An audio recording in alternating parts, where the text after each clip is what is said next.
Finish liquid spray সৌজন্যে আমাদের বিশেষ আয়োজন ব্যস্ত খামারি।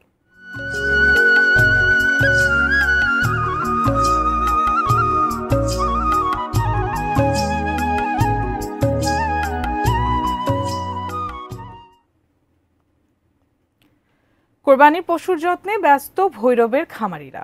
গরু মোটা তাজাকরণে যেন ক্ষতিকর ওষুধ ব্যবহার না হয় সেজন্য বাড়ানো হয়েছে নজরদারি। প্রতিদিনই খামারে যাচ্ছেন কর্মকর্তারা।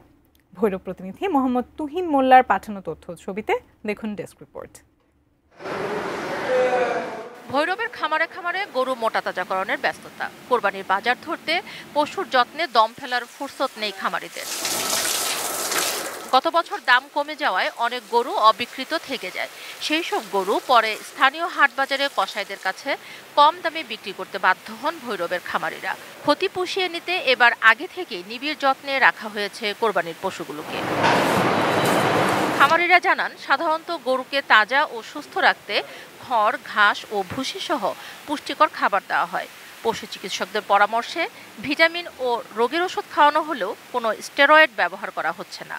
ভারতীয় গরু আমদানি না হলে এবার দাম ভালো পাওয়ার আশা করছেন ব্যবসায়ীরা। তো এ থেকে ইন্ডিয়ান গরু যদি না আসে তাহলে আমরা যে গরুগুলো আছে আমরা কিছু ভালো দাম পাবো আশা। 36টা গরু লালন পালন করতেছি, ইনশাল্লাহ এবার বাজার ভালো যাবে। আমাদের এখানে সম্পূর্ণ দেশীয় পদ্ধতিতে গরু তৈরি করা হচ্ছে। খৈল, বসি, কোড়া এগুলো খাওয়ানোর হৃষ্টপুষ্ট করা হচ্ছে। পশু মোটা তাজাকরণে খামারিরা যাতে ক্ষতিকর কিছু ব্যবহার করতে না পারেন সেজন্য পর্যাপ্ত নজরদারি রেখেছে প্রাণী সম্পদ বিভাগের 7টি তদারকি টিম।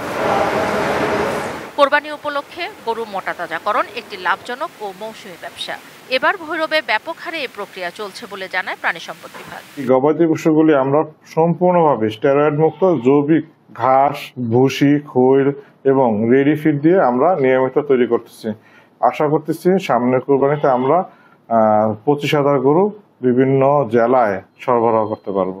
কোরবানির পশু নিরাপদ খাবারে লালিত পালিত হচ্ছে, তাই নিরাপদ পশুর মাংসের নিশ্চয়তা দিতে চান ভৈরবের খামারিরা। Mirza Monalisa, desk report, ATN news. Finish আসলে একটা জিনিস, সস্তায় বস্তাপতা জিনিস, স্পার্টা চিনে ফিনিশ।